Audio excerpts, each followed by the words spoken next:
அஸ்ஸலாமு அலைக்கும். இன்றைக்கி நம்ம பார்க்க போகிறது ஒரு மீன் குழம்பு தான் பார்க்க போகிறோம். நான் இன்றைக்கி மடவா மீன் வச்சு மீன் குழம்பு செஞ்சுருக்கேன். நம்ம நார்மல் மெத்தடில் இல்லாமல் இன்றைக்கி ட்ரை ரோஸ்ட் பண்ணி பார்க்க போகிறோம்.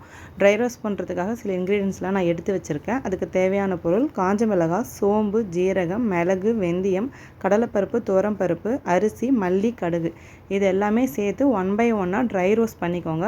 கலர் மாற தேவையில்லை. நம்ம அந்த பச்சை வாசனை மட்டும் போகிற அளவுக்கு ட்ரை ரோஸ்ட் பண்ணால் போதும். இதெல்லாமே ட்ரை ரோஸ்ட் பண்ணி எடுத்து ஒரு ட்ரை ஜாரில் நீங்கள் போட்டு நல்லா பவுட்ரு பண்ணி அரைச்சி எடுத்து வச்சுக்கோங்க. தண்ணி ஊற்றாமல் அரைச்சி வச்சுக்கோங்க. அதுக்கப்புறம் ஒரு கடாயில் நல்லெண்ணெய் சேர்த்துக்கோங்க. இப்போ கடுகு சேர்த்துக்கலாம்.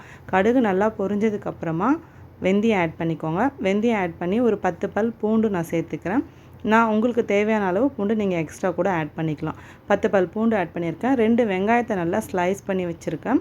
2 வெங்காயத்தையும் ஆட் பண்ணி ஸ்லைஸ் பண்ண வெங்காயத்தை ஆட் பண்ணி நல்லா வதக்கிக்கோங்க. இப்போ நம்ம கருவேப்பிலை ஆட் பண்ணிக்கலாம்.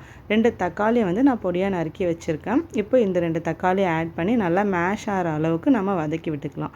தக்காளி நல்லா ஒன்ஸ் குக் ஆனதுக்கப்புறமா இதில் மஞ்சத்தூளும் நம்ம அரைச்சி ட்ரை ரோஸ்ட் பண்ணி வச்சுருக்கோம் இல்லையா, அந்த பொடியை 3 to 4 ஸ்பூன் நம்ம ஆட் பண்ணிக்கலாம். உங்களுக்கு எவ்வளோ காரம் திக்னஸ் தேவையோ அந்த அளவுக்கு நீங்கள் ஆட் பண்ணிக்கலாம். இப்போ நம்ம தண்ணி ஆட் பண்ணிக்கிறோம். 1 கிளாஸ் to 1.5 கிளாஸ் வரைக்கும் நம்ம தண்ணி ஆட் பண்ணிக்கலாம்.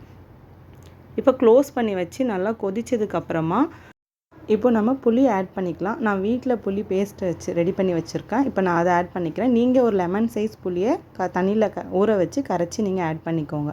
புளி நல்லா ஆட் பண்ணதுக்கப்புறமா புளி பேஸ்ட் ஆட் பண்ணி நல்லா டைல்யூட் பண்ணி நீங்கள் க்ளோஸ் பண்ணி உப்பு சேர்த்து க்ளோஸ் பண்ணி வச்சுக்கோங்க. இப்போ நல்லா கொதி வந்ததுக்கப்புறம் நம்ம மஞ்சத்தூள் போட்டு க்ளீன் பண்ணி வச்சுருக்க ஃபிஷ்ஷை இப்போ இந்த டைமில் நம்ம ஆட் பண்ணிக்கலாம். நம்ம மீன் போட்டு அதிக நேரம் குக் பண்ண மாட்டோம். ஸோ லைட்டாக மீடியம் ஃப்ளேமில் வச்சு நீங்கள் மீன் போட்டு இப்போ குக் பண்ணி எடுத்துக்கோங்க. ரொம்ப கொதிச்சிச்சுன்னா மீன் ஒரு மாதிரி மேஷ் ஆன மாதிரி ஆகிடும். ஸோ குக் பண்ணி இப்போ இதுக்கு மேலே கொத்தமல்லி ஆட் பண்ணிக்கோங்க. கொத்தமல்லி ஆட் பண்ணி ஸ்லோ ஃப்ளேமில் வச்சு நீங்கள் குக் பண்ணி எடுத்திங்கன்னா நமக்கு வறுத்தரைச்ச மீன் குழம்பு ரெடி ஆகிடும். நீங்கள் இட்லி, தோசை, ரைஸ் எல்லாத்துக்குமே சூப்பராக இருக்கும். நார்மல் மெத்தடில் இல்லாமல் கொஞ்சம் டிஃப்ரெண்ட்டாக நம்ம ட்ரை ரோஸ்ட் பண்ணி செய்யும்போது இந்த பவுடரை நீங்கள் ஸ்டோர் பண்ணியும் வச்சுக்கலாம். கண்டிப்பாக ட்ரை பண்ணி பாருங்கள். சூப்பராக இருக்கும். அஸ்ஸலாமு அலைக்கும்.